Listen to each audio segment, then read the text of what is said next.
સારો ચૂનો ચમક ચૂનો।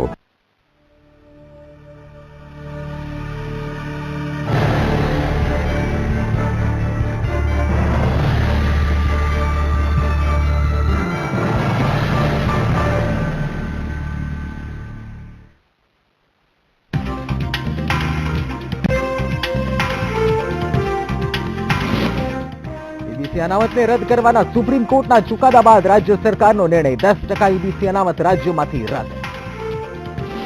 દરિયાઈ સુરક્ષાને લઈને ગુજરાત સજ્જ, કેન્દ્રીય મંત્રી મનસુખ માંડવિયાનો દાવો। સેનાની ત્રણેય પાંખના વડાઓ સાથે યોજી બેઠક। ઉનાના પૂર્વ ધારાસભ્ય કેસી રાઠોડના પુત્રના દુષ્કર્મ મામલે ઓડિયો થયા વાયરલ। ઓડિયોમાં પૂર્વ ધારાસભ્ય છોકરીને ધમકાવતા નજરે પડ્યા। જામનગરમાં ચકચારી જમીન કૌભાંડ કેસમાં એલસીબીએ ઝડપ્યા 4 આરોપીઓ। માસ્ટરમાઇન્ડ હજુ પોલીસ પકડ સુધી। જૂનાગઢ કમલેશ્વર ડેમમાં પડ્યું મસ્ત મોટું ગાબડું। લાખો લીટર પાણી વેડફાયું। વહેતું પાણી રોકવા તંત્ર અસમર્થ। અને જિગ્નેશ મેવાણીનું આંદોલન છે યોગ્ય। દલિત નેતા રામદાસ આઠવલે કર્યું સમર્થન। સરકારનો દલિતોના દાવાનળને ઠારવાનો નવો દાવો।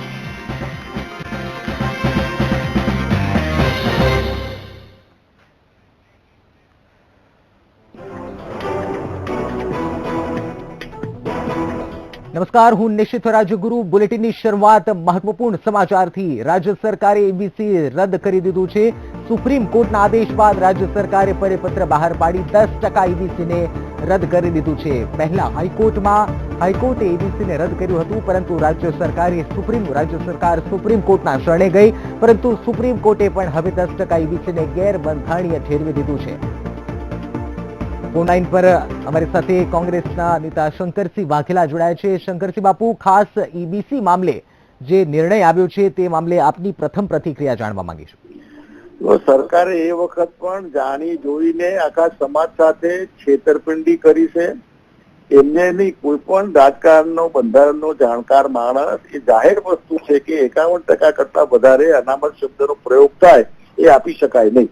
ભાઈ, તમે સમાજ સાથે હાથે કરીને જે ચીટિંગ કર્યું એ વિદ્યાર્થીઓના ભાવિ સાથે તમે ચેડા કરી રહ્યા છો। અને આ પ્રમાણે ખબર હતી કે ભાઈ હાઈકોર્ટ બી ના પાડશે, સુપ્રીમ કોર્ટ બી ના પાડશે, તો એ જ કર્યું। તો એ વખતે આ ધંધો ન કરાય। એમને લીગલ ઓપિનિયન લીધો હોય અને માની લો જેને લીગલ ઓપિનિયન આપ્યો હોય એ પ્રમાણે એમને કહેવાય કે તમે અત્યારે આ એને પકડો, જેને લીગલ ઓપિનિયન આપ્યો કે વાંધો નહીં આવે એને। સરકારે લીગલ ઓપિનિયન તો લીધો હશે ને કોઈને કહું આ થાય કે ન થાય? આટલી સમજણ ન પડે કે આ ધંધો ન કરાય? છોકરાઓના ભાવિ હાથે ચેડા કરીએ છીએ આપણે। આ ચીટિંગ છે મોટું આખા સમાજ સાથે, જેને આર્થિક અનામત આપી એના માટે આ। બિલકુલ શંકરસિંહજી, ખાસ એ જાણવા માંગીશું કે કોંગ્રેસે પણ જ્યારે ઈબીસી લાગુ કરવાની વાત હતી ત્યારે કોંગ્રેસે પણ જણાવ્યું હતું કે જો કોંગ્રેસ સત્તામાં આવશે તો 20% બંધારણના મુતાબિક 20% ઈબીસી આપશે। એ અંગે આપનું શું કહેવું છે? એ આખો સવાલ એ અનામત શબ્દ પ્રયોગ કર્યા સિવાય અનામત કરવું હોય તો સેન્ટ્રલ ગવર્મેન્ટ પોતે, આ અમારો સેન્ટ્રલ ગવર્મેન્ટનો નિર્ણય હતો। સેન્ટ્રલ ગવર્મેન્ટ બંધારણમાં ફેરફાર કરે, હાઉસમાં મૂકે, હાઉસ પાસ કરે, જે સપોર્ટ બંધારણના સુધારા માટે રાજ્યોને લેવો પડે એને અપીલ કરે ને એ રીતે અનામત શબ્દ પ્રયોગ કર્યા। આ કરવું હોય તો આ એકદમ મન ફાવે એમ તમે અનામત આપી દીધા ન થાય। પ્રોપર ચેનલ લોકસભા અને રાજ્યસભા પાસ ન કરે ત્યાં સુધી અનામત વધારે। અમે સેન્ટ્રલ પાર્ટીનો આ અમારો મેનિફેસ્ટો છે, ઓલ ઇન્ડિયા પાર્ટીનો। ઓલ ઇન્ડિયા પાર્ટી એટલે લોકસભા રાજ્યસભા એમાં આવી ગઈ। બંધારણમાં ફેરફાર કરીને આપી શકાયા, એ કર્યા વગર આ કાચું ન કપાય આ રીતે। બિલકુલ બાપુ, જે રીતે આપે જણાવ્યું કે સરકારે ચીટિંગ કરી છે, તો કોંગ્રેસનું હવે શું સ્ટેન્ડ રહેશે? કોંગ્રેસ શું માંગ કરી રહ્યું છે? કારણ કે સવાલ નથી, આવું ન કરાય, આવું ન કરાય। જે વિદ્યાર્થીઓ હોય એના માટે સ્પેશિયલ કેસમાં સુપર ન્યુમેરિક સીટોનું આખું કરીને પણ એ વિદ્યાર્થીઓને ત્યાં રહેવા દેવા જોઈએ। અને ફીનો સવાલ હોય તો સરકારે આ વર્ષ પૂરતું ધોઈ પીવું જોઈએ। સબસિડીના રૂપે આ વિદ્યાર્થીઓને જેને કમિટમેન્ટ થયું હોય એને આપી દેવું જોઈએ। બિલકુલ બાપુ, ધન્યવાદ વીટીવી જોડે વાત કરવા બદલ। તો આ હતા વિરોધ પક્ષના નેતા શંકરસિંહ વાઘેલા, જેમણે જણાવ્યું કે સરકારે સમાજના જે લોકો છે, સરકારે વિદ્યાર્થીઓ અને લોકો સાથે ચીટિંગ કર્યું છે।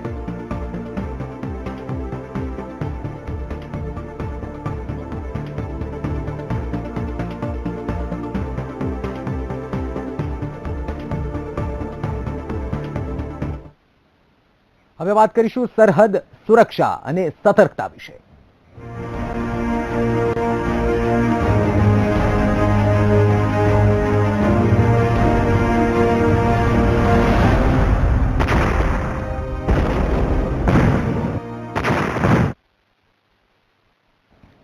મુંબઈના ઉરણમાં શંકાસ્પદ આતંકીઓ દેખાયા બાદ મહારાષ્ટ્ર હાઈ એલર્ટ પર છે, તો બીજી તરફ ગુજરાત સાથે જોડાયેલી સરહદો પરની સુરક્ષા પર વિશેષ ભાર આપવામાં આવી રહ્યો છે. ત્યારે ગાંધીનગર ખાતે બંદરોની સુરક્ષા અંતર્ગત મનસુખ માંડવિયાની સાથે બેઠક યોજાઈ હતી, તેમજ સેનાની ત્રણેય પાંખોના અધિકારીઓ સાથે ગૃહપ્રધાન પ્રદીપસિંહ જાડેજા બેઠકમાં હાજર રહ્યા હતા. ગુજરાતના દરિયાકાંઠાઓ પર આવેલા બંદરોની સુરક્ષાની સમીક્ષા સરકાર દ્વારા હાથ ધરવામાં આવી છે.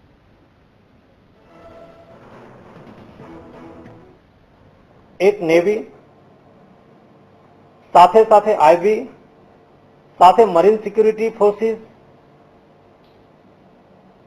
મેરીટાઈમ બોર્ડ, પોર્ટ, આ બધાનું એક કોર્ડિનેશન હોય છે અને કોર્ડિનેશનના આધાર ઉપર સલામતીનું આયોજન અને બંદોબસ્ત એ નિશ્ચિત કરવામાં આવતું હોય છે. ભારત પોતાની સલામતી માટે, પોતાની સુરક્ષા માટે, પોતાના સાર્વભૌમત્વ માટે બધું જ કરવા માટે સક્ષમ છે અને એ જ રીતે અત્યારે તૈયારી ચાલી રહી છે. કાશ્મીરના ઉરીમાં થયેલા આતંકી હુમલાના પડઘા સમગ્ર દેશમાં જોવા મળી રહ્યા છે. તેને લઈને અમરેલી જિલ્લાના દરિયાકાંઠે સુરક્ષામાં વધારો કરાયો છે. સાથે પીપાવાવ મરીન પોલીસ આધુનિક સાધનોથી સજ્જ થઈ ગઈ છે. ઉલ્લેખનીય છે કે મુંબઈમાં ગઈકાલે 4 જેટલા હથિયારધારીઓ સંદિગ્ધ હાલતમાં જોવા મળ્યા હતા, જેને લઈ ગુજરાત રાજ્યના સમગ્ર દરિયા કિનારાને સુરક્ષા સઘન કરી દેવાઈ છે. સાથે જ પોલીસ દ્વારા સંપૂર્ણ ચોકસાઈ વર્તાવવામાં આવી રહી છે અને બોટનું ચેકિંગ પણ કરાઈ રહ્યું છે. ઇન્ટરસેપ્ટર બોટમાં ઓટોમેટિક વેપન્સ સાથે માણસો સાથે રાતના દિવસ પેટ્રોલિંગ કરવામાં આવેલ છે અને પીપાવાવ પોર્ટ, અલ્ટ્રાટેક જેટી તેમજ રિલાયન્સની જેટીના અગત્યના વાઇટલ ઇન્સ્ટોલેશન ઉપર બંદોબસ્ત રાખવામાં આવેલ છે. તેમજ વિક્ટર ચેકપોસ્ટ ઉપર સરકારી બોલેરો સાથે વાહન ચેકિંગ રાખવામાં આવેલ છે. મુંબઈમાં શંકાસ્પદ ઘૂસણખોરીને પગલે પોરબંદર જિલ્લાના દરિયાઈ વિસ્તારોમાં એસઓજી, એલસીબી, કોસ્ટગાર્ડ સહિતની સુરક્ષા એજન્સીઓ સતર્ક બની હતી અને પેટ્રોલિંગ તેમજ ચેકિંગ હાથ ધરાઈ રહ્યું છે. સાથે જ પોલીસ દ્વારા માછીમારોને પણ એલર્ટ કરાયા છે અને સુરક્ષા એજન્સીઓના સંપર્કમાં રહેવા જણાવાયું છે.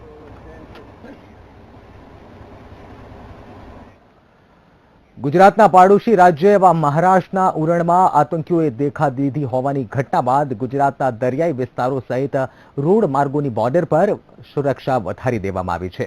ગુજરાતમાં કોઈ મોટો ખતરો ઊભો ન થાય તે માટે સુરક્ષા એજન્સીઓ અત્યારથી જ એલર્ટ થઈ ગઈ છે.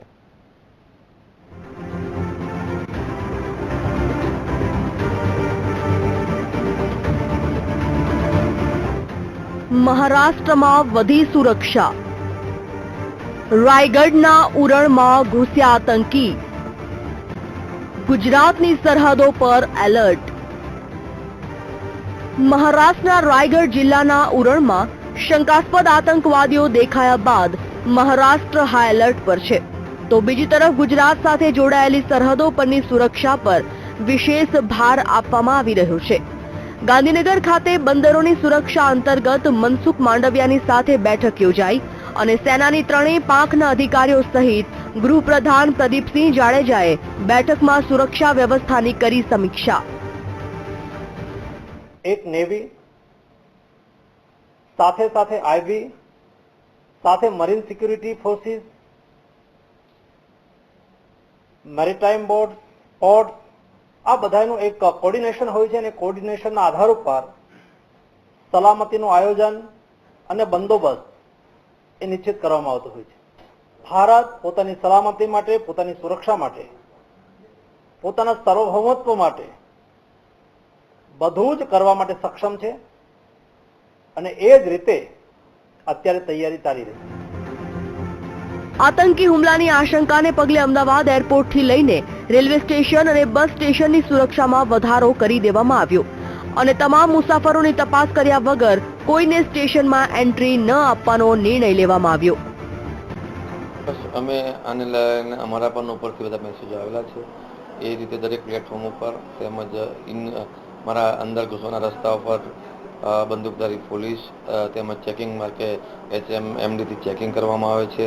નાનામાં નાની સુરક્ષા મારો સર્વેલન્સ દ્વારા અંદર પણ નાની વસ્તુને ચેક કરવામાં આવે છે. ટ્રેનોમાં તો લગભગ મારે અહીંયા બધી ટ્રેનો પૂરી થતી હોય છે, છતાં પણ જે આગળથી કોઈ ટ્રેન આવીને આગળ જવાની હોય સમજો તો એમાં આરપીએફ સાથે રાખી અને અમારો પોલીસ માણસોથી અમને સક્ષમ માણસોને ચેક કરીએ છીએ. એ મારા 2 વર્ષ સમય દરમિયાન અવારનવાર અમે ડીઆરએમ સામે રજૂઆત કરી, કારણ કે આ પ્રશ્ન રેલવે પ્રશાસન તરફથી મૂકવામાં આવે છે અને મુખ્ય એવી અમને અપેક્ષા છે, હાલમાં તો નથી. ગુજરાતની દરિયાઈ સીમાની સુરક્ષામાં રહેલા છીંડા અને કેગના વર્ષ 2012ના અહેવાલમાં કરાયેલી ટિપ્પણી પર આજ દિન સુધી એક્શન લેવામાં આવ્યા નથી. આ આરોપ કોંગ્રેસના નેતા શક્તિસિંહ ગોહિલે લગાવ્યા અને દરિયાઈ માર્ગો પર પેટ્રોલિંગ કરતા વાહનો માટે જીપીએસ અને એવીએલએસ સિસ્ટમ પ્રસ્થાપિત કરવા માટે નાણાંની કોઈ જોગવાઈ કરવામાં નથી આવી તેવા પણ આરોપ લગાવ્યા. જે દરિયાઈ સુરક્ષા માટે જવાનો નિયુક્ત કરવાના હતા એ ચોકીઓ ખાલી પડી હતી, ત્યાં કોઈ નહોતું.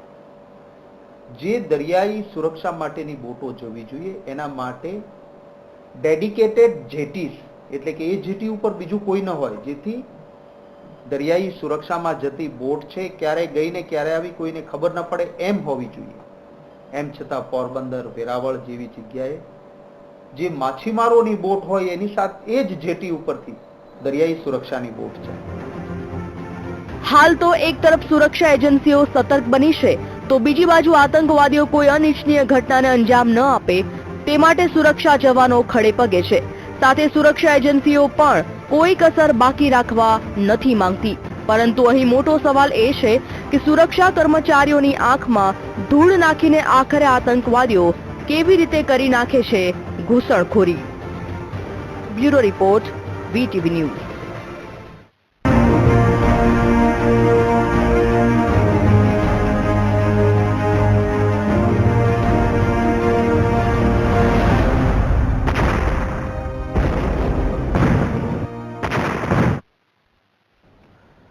સમાચારોમાં રોકાઈએ એક નાનકડા વિરામ માટે.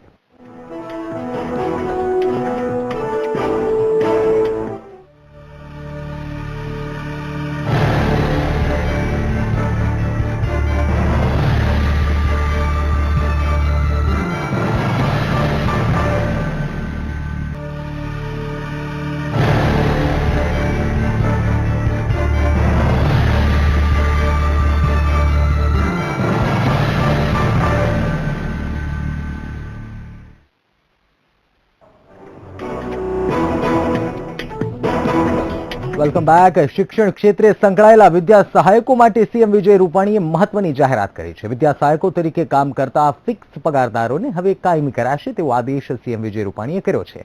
આ જાહેરાતથી વિદ્યા સહાયકોને લાભ થશે. મહત્વનું છે કે આ પહેલા પણ 5 વર્ષ પૂરા થતા કાયમી કરવામાં તો આવતા જ હતા, પરંતુ વિદ્યા સહાયકોને જે 6 મહિના રાહ જોવી પડતી હતી તે હવે નહીં જોવી પડે. એ વાત કરી છે એમને કે આખી ભૂમિકા આપી છે, શેમાંથી નવી પોલિસી બની ફિક્સ પગારની અને અત્યારે શું સ્થિતિ છે. એટલે સુપ્રીમ કોર્ટમાં કેસ ચાલે છે, એટલે વકીલોના અભિપ્રાય લઈ અને સરકારનું મન ખુલ્લું છે. સરકાર કોઈનું શોષણ પણ કરવા માંગતી નથી. સાથે સાથે લોકોની સેવાઓ એ સારી રીતે આપી શકાય. જ્યારે 7મો તોતિંગ પગાર, 7મા પગાર પંચનો તોતિંગ પગાર જ્યારે સરકારની માથે આવ્યો હોય ત્યારે આમાંથી રસ્તા શું કાઢવા કે જેથી આ લોકોનું શોષણ પણ ન થાય અને સાથે સાથે સરકારને બર્ડન પણ ન પડે, એ રસ્તો કાઢવા માટેની વાત. પણ એક મેં વાત આજે જાહેરાત કરી છે એમાં કે ફરિયાદો એવી આવતી હતી શિક્ષકોની કે 5 વર્ષ પૂરા થયા હોય તો એ અમને પ્રોસિજરમાં કાયમી કરવામાં 5-6 મહિનાનો સમય લાગે છે. એટલે આજે મેં બહુ સ્પષ્ટતાપૂર્વક જાહેરાત કરી છે કે 5 વર્ષ પૂરા થાય એ જ દિવસે એને કાયમીનો ઓર્ડર મળી જશે. એ પ્રકારની મેં વહીવટી સૂચના આપી છે. તો મુખ્યમંત્રીના જાહેરાત સામે કોંગ્રેસના નેતા શક્તિસિંહ ગોહિલે પ્રહાર કર્યા છે. તેમણે કહ્યું કે 5 વર્ષ બાદ ફિક્સ પગારદારોને કાયમી કરવા એ સંવૈધાનિક વાત છે, તેમાં કોઈ મોટી વાત નથી. પગારવાળા હજારો યુવકોએ પ્રશ્નો પૂછ્યા, એક પણ ફિક્સ પગારનો જવાબ નહીં આપ્યો અને કેવી હાસ્યાસ્પદ વાત કરી કે મેં સૂચના આપી છે હવે 5 વર્ષ થશે એ કાયમી થશે. અરે ભાઈ, એ તો જ્યારે નોકરી અપાય છે ત્યારે જ એના કરારમાં જોગવાઈ છે કે 5 વર્ષ પૂરા થાય એને કાયમી કરવો પડે ને ફૂલ પગારમાં લેવો પડે કન્ડિશન છે ને હાઈકોર્ટે પણ ફટકાર મારી છે. તો તમે ફિક્સ પગાર વાળાને નવું શું આપ્યું? સુપ્રીમમાંથી મેટર પાછી ખેંચો અને પૂરો પગાર આપો. મુખ્યમંત્રીના ટ્વિટર ટાઉન હોલ કાર્યક્રમનો વિરોધ કરવામાં આવ્યો છે. ફિક્સ વેતનના કર્મચારીઓ દ્વારા આ કાર્યક્રમનો વિરોધ કરાયો. જન અધિકાર મંચના નેજા હેઠળ મુખ્યમંત્રી વિરોધ બેનર બતાવી વિરોધ કરવામાં આવ્યો. જન અધિકાર મંચના કન્વીનર પ્રવીણ રામે કાર્યક્રમના વિરોધ મામલે કહ્યું હતું કે ટ્વિટર ટાઉન હોલ માત્ર દેખાડો છે. ફિક્સ પગારદારો માટે કોઈ જાહેરાત કરવામાં આવી નથી. તો 16 ઓક્ટોબરે જન આક્રોશ મહાસંમેલન કરવાની ચીમકી આપી છે. રાજ્યમાં વિદ્યા સહાયકોને 5 વર્ષ સુધી ફિક્સ પગારમાં ભરતી કરવામાં આવી હતી. જેના 5 વર્ષ થતા વિદ્યા સહાયકોને ફૂલ પગાર શિક્ષક તરીકેના ઓર્ડર આપવાનો કાર્યક્રમ તેમજ બાળ મજૂરી અંતર્ગત સેમિનાર બોટાદના સર્કિટ હાઉસ ખાતે રાજ્યના મંત્રી વલ્લભભાઈ વખાસિયાના અધ્યક્ષ સ્થાને કાર્યક્રમ રાખવામાં આવ્યો હતો. બોટાદ જિલ્લાના 78 વિદ્યા સહાયકોને કુલ પગાર શિક્ષકના ઓર્ડર રાજ્યના મંત્રી વલ્લભ વખાસિયા, ધારાસભ્યો લાલજી મેર, કલેક્ટર સહિતના અધિકારીઓની હાજરીમાં આપવામાં આવ્યા હતા. આ કાર્યક્રમમાં અધિકારીઓ, પદાધિકારીઓ તેમજ શિક્ષકો મોટી સંખ્યામાં હાજર રહ્યા હતા. ફિક્સ પગારના વિદ્યાર્થીઓ અમે ભરેલા હોય છે, એમને 5 વર્ષે જે ફૂલ પેમાં એને લેવામાં આવતા હોય છે, એમના લગભગ 78 જેટલા ભાઈઓ બહેનોના ઓર્ડરો સરકાર તરફથી ફૂલ પેમાં એમને આપવામાં આવ્યા છે. આજે અમે બોટાદ નગર પ્રાથમિક શિક્ષણ સમિતિ તેમજ બોટાદ તાલુકા પંચાયતના 78 જેટલા શિક્ષકો આજે ફૂલ પગારમાં જે સમાવવામાં આવે છે તેની બદલ મંત્રી શ્રી વઘાસિયા સાહેબ તેમજ અન્ય હોદ્દેદારો દ્વારા આજે અમને ફૂલ પગારના ઓર્ડર આપવામાં આવ્યા છે. એ બાબતે હું અને તમામ શિક્ષકો વતી ખૂબ જ હર્ષની લાગણી વ્યક્ત કરું છું. અને હવે અમે વિદ્યા સહાયકનો કાર્યકાળ પૂરો કરીને પૂર્ણ શિક્ષક તરીકે જોબ કરવા જઈ રહ્યા છીએ, ત્યારે એવી જ નિષ્ઠા અને ઉત્સાહથી કામ કરશું. રાજકોટ વિંછિયા તાલુકાને અછતગ્રસ્ત જાહેર કરવા રજૂઆત કરવામાં આવી છે. ખેડૂતો અને માલધારીઓએ મામલતદારને આવેદનપત્ર આપ્યું છે. આ સમયે પૂર્વ સાંસદ કુંવરજી બાવળિયા અને ધારાસભ્ય હાજર રહ્યા છે. માલધારી અને ખેડૂતોની રજૂઆત છે કે વિંછિયા તાલુકાના 46 ગામોમાં વરસાદ નહીવત છે. સિઝનનો 5 ઇંચથી પણ ઓછો વરસાદ. આ રજૂઆત કરવામાં આવી છે.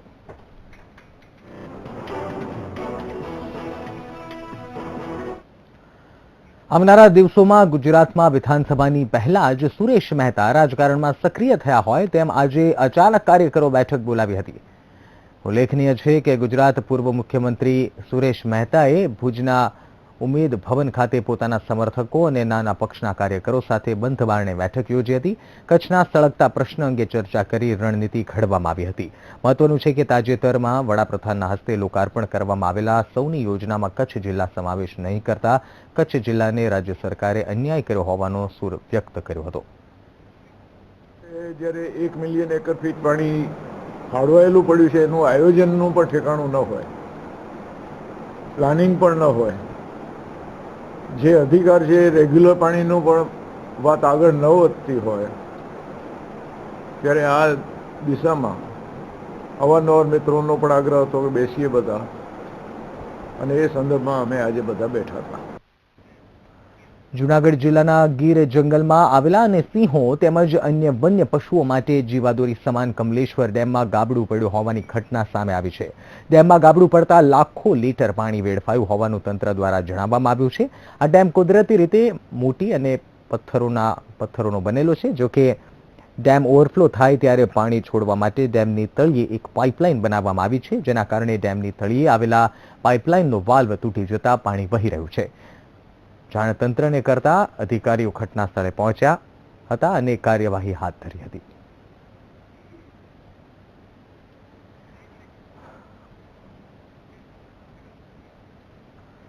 સમાચારોમાં સમય વધુ એક વિરામનો.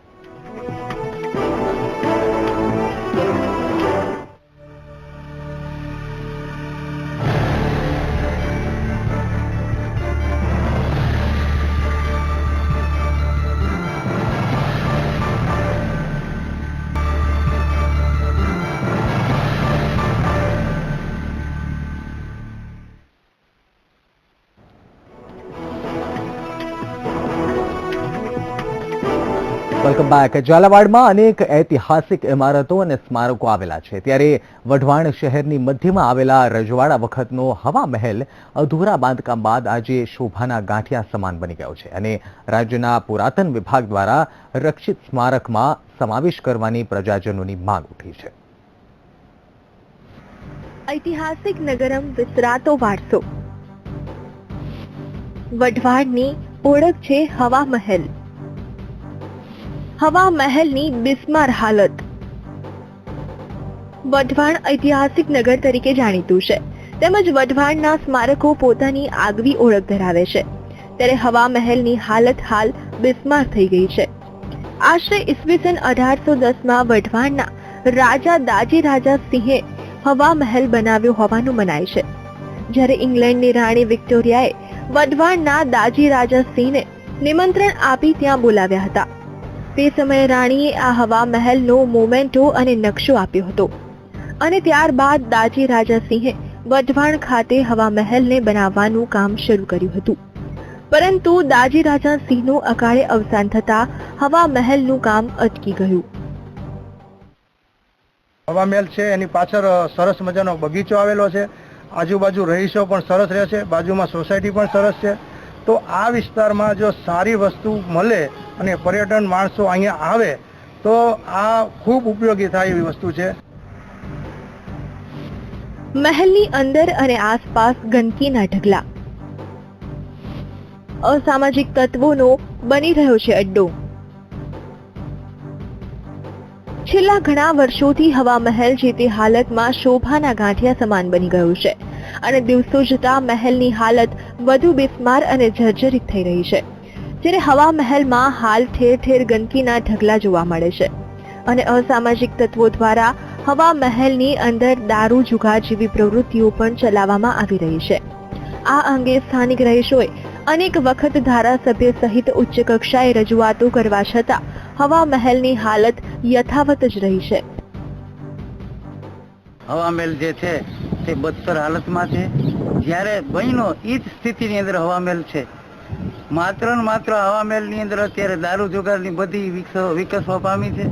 આવારા તત્વો ફરતા હોય છે અને જેને કારણે આજુબાજુના રહીશોએ અવારનવાર ધારાસભ્યશ્રીનું ધ્યાન દોર્યું છે. મારા જન્મ પહેલા વર્ષો જૂના મારા વડવાઓની પણ વડવાઓ પહેલા પણ હવા મહેલની સ્થાપના થયેલી, પણ આજ દિન સુધી હવા મહેલને કોઈ રક્ષિત જાહેર કરતું નથી, હવા મહેલની જાળવણી રાખતા નથી.